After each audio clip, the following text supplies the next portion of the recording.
চাচা হেনা কোথায়? এসেই বলে চাচা হেনা কোথায়? চাচা কি বলে? বাবা তুমি হেনাকে ভুলে যাও, হেনা বিয়ে হয়ে গেছে। আপনার পজিশনকে পছন্দ করে মনে রাখবেন, ডোন্ট টেক দিস আদারওয়াইজ, অন্যভাবে নেওয়ার কোনো সুযোগ নাই।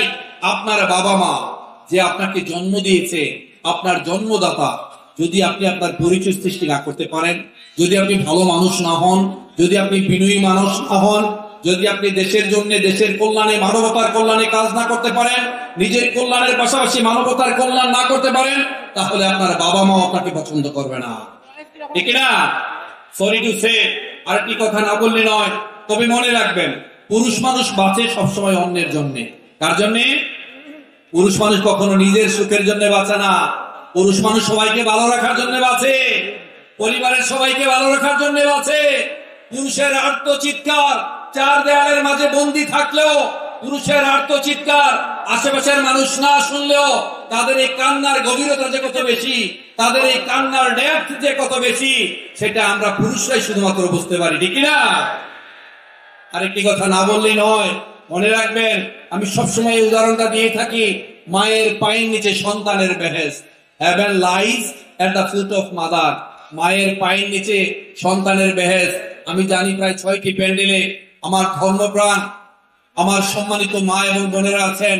আমি আপনাদেরকে ডিজার্ভ করার জন্য কথাটা বলছি না, আপনাদেরকে কষ্ট দেওয়ার জন্য বলছি না। শুধুমাত্র আপনার সন্তান, আপনার ভাই, আপনার ভাইস্তা, আপনার ভাগ্নেকে আমি অনুপ্রাণিত করার জন্য আমাকে এই উদাহরণটা দিতে হচ্ছে। মনে রাখবে আমার যুবকরা, তুমি যদি ভালো মানুষ না হও, তোমার পরিচয় যদি সৃষ্টি না করতে পারো, তুমি এখানে সেখানে যদি টাঙ্কি মারো, তুমি এখানে সেখানে যদি ইফটিজিং করো, তোমার কোনো মেয়েই তোমাকে পছন্দ করবে না।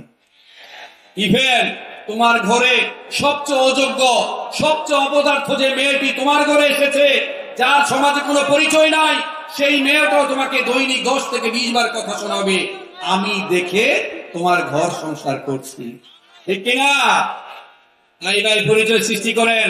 ইদানিং একটা জিনিস আমি প্রায় দেখেছি, আমি জানি না এটার মূল গোড়া কোথায়। ফেসবুক স্ক্রল করলে দেখা যায় এক ছেলে এসে বলে, চাচা হেনা কোথায়? এসেই বলে চাচা হেনা কোথায়? চাচা কি বলে? বাবা তুমি হেনাকে ভুলে যাও, হেনা বিয়ে হয়ে গেছে। আমি বলবো, তোমার মতো একটা অযোগ্য ছেলে, তোমার মতো একটা অপদার্থ ছেলে, যে কিনা সময়কে প্রপারলি ইউটিলাইজ করো না, যে কিনা মানুষ হতে চাও না, যে কিনা দেশের স্বার্থে কাজ করো না, নিজের পরিচয় সৃষ্টি করো না, তোমাকে হেনা কেন, কোনো জ্ঞানও তোমাকে বিয়ে করবে না, ঠিক কিনা বলো? তোমাকে কেউ পছন্দ করবে না। মনে রাখবে, জীবন বদলে যায় সময়ের সাথে, সময় বদলে যায় সম্পর্কের সাথে, সম্পর্ক কিন্তু বদলে না আপনজনের সাথে। প্রিয় নবাবগঞ্জবাসী, প্রিয় ঢাকা বিভাগের, ঢাকা জেলার নবাবগঞ্জবাসী, মনে রাখবেন, জীবন বদলে যায় সময়ের সাথে, সময় বদলে যায় সম্পর্কের সাথে, সম্পর্ক কিন্তু বদলে না আপনজনের সাথে। তবে মাঝে মাঝে কিছু আপনজন বদলে যান সময়ের সাথে, ঠিক না? আপন মানুষ সবচেয়ে বেশি কাঁদায়, আপন মানুষ সবচেয়ে বেশি ভোগায়, আপন মানুষ কষ্ট দিলে মেনে নেওয়া যায় না। আপন মানুষ চেনা বড়ই দায় রে,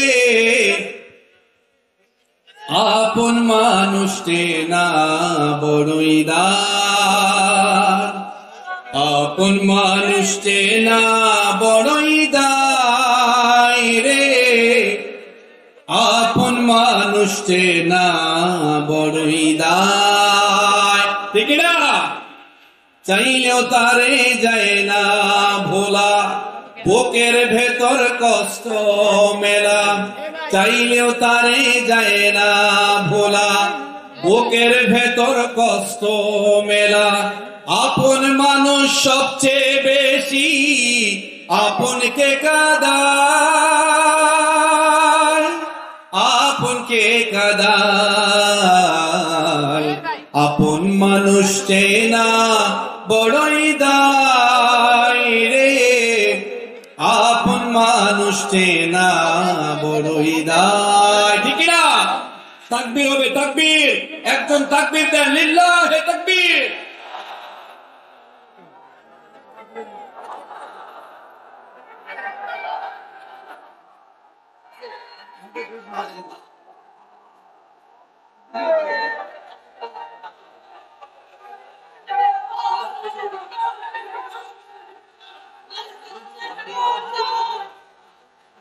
থামেন, আমার ঢাকা বিভাগের, ঢাকা জেলার নবাবগঞ্জবাসী, দোহারবাসী, আপনারা থামেন। মনে রাখবেন, এই তাকবীরের ধ্বনিতে যখন আপনি আকাশ বাতাস প্রকম্পিত করবেন, এই তাকবীরের ধ্বনিতে যখন আপনি আকাশ বাতাস মুখরিত করবেন, আযানের ধ্বনিতে, আল্লাহু আকবার ধ্বনিতে চারপাশটা যখন মুখরিত করবেন, এই শব্দ যখন ইসলামের শত্রু যারা, ইসলাম বিদ্বেষী যারা, তাদের কর্ণ গহ্বরে প্রবেশ করলে এটা তাদের গাত্রদাহের কারণ হয়ে দাঁড়ায়। এটা তারা সহ্য করতে পারে না, এটা সহ্য করতে পারে না। তাই আমাদের উচিত আমরা তাকবীর দিয়ে জানান দিয়ে দেব। এইখানে এমন একটা পরিবেশ, এই মোবারক তাফসীরুল কোরআন প্রোগ্রামে কোরআন হাদিস থেকে কথা হয়, মানুষকে পরিবর্তন করা হয়। অন্তর থেকে আমরা পরিশুদ্ধ হতে চাই, from the core of our heart আমরা পরিবর্তন হতে চাই। আসলে ভাই, অন্তরকে নারাঙ্গিয়ে শুধু পোশাক রাঙালেই ভালো মানুষ হওয়া যায় না। অন্তরকে নারাঙ্গিয়ে শুধু বেশভূষা পরিবর্তন করলে ভালো মানুষ হওয়া যায় না। অন্তরকে নারাঙ্গিয়ে শুধু বড় বড় আলখেল্লা পড়লেই ভালো মানুষ হওয়া যায় না। ঠিক কিনা বলেন? ভালো মানুষ হতে হলে আগে ভেতর থেকে পেঁয়াজের খোসার মতো স্তরে স্তরে স্তরীভূত হয়ে বদলাতে হয়। ঠিক কিনা বলেন? নিজের কল্যাণের পাশাপাশি মানবতার কল্যাণ করতে হয়।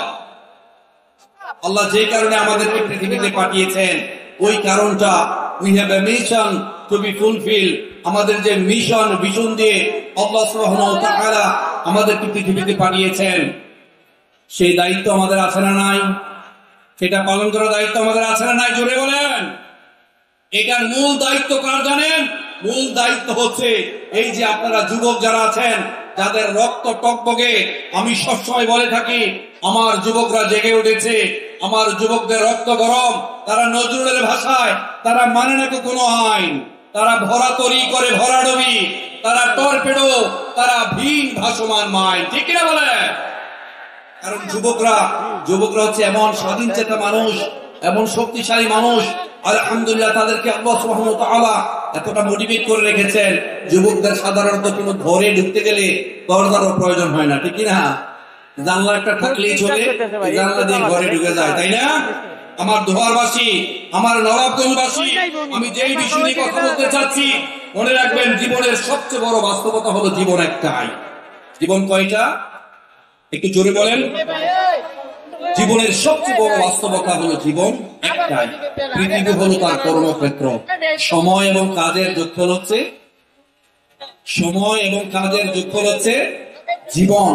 একটা মানুষের জৈবিক মৃত্যুর পর পৃথিবীতে যেহেতু আমরা এসেছি, একদিন এই পৃথিবীর মায়া ছেড়ে, এই ইলিউসিভ ওয়ার্ল্ডের মায়া ছেড়ে আমরা আল্লাহর ডাকে সাড়া দিয়ে 3.5 হাত মাটির নিচে যাব কিনা বলেন? একটু জোরে বলেন। কারা কারা মারা যাবে না বলেন তো দেখি? কারা কারা মরবেন না আমাকে হাত তুলে দেখান। তার মানে আপনারা সবাই মরবেন, তাই না? All of us must die. There is no doubt in it. Everybody will have to taste what is death. None can escape from death. মৃত্যু থেকে কেউ আমরা পালিয়ে বেড়াতে পারবো না। কিন্তু যতদিন আমরা পৃথিবীতে বেঁচে আছি, পরবর্তী জীবন যেন আমাদের সুন্দর হয়। আমাদের the day of judgment, the day of resurrection, the day of accountability যেন আমাদের enriched হয়, যেন সমৃদ্ধ হয়। ওইভাবে আমাদের জীবনকে সাজাতে হবে। আমরা নিজের কল্যাণের পাশাপাশি মানবতার কল্যাণ করতে হবে, দেশের সংস্কার করতে হবে, দেশটাকে উন্নত করতে হবে। অত্যন্ত ভারাক্রান্ত মন নিয়ে বলছি ভাই, আমাদের দেশের অনেক গুণীজনরা, সম্মানিত পলিটিশিয়ানরা, তারা বিভিন্ন দেশে যাওয়ার সুযোগ হয়। আমাদের একটা চাওয়া কি অমূলক? আপনারা আমার সাথে বলেন, আমাদের অন্য কিছু চাওয়ার দরকার নাই। আমরা সন্ত্রাস মুক্ত দেশ চাই।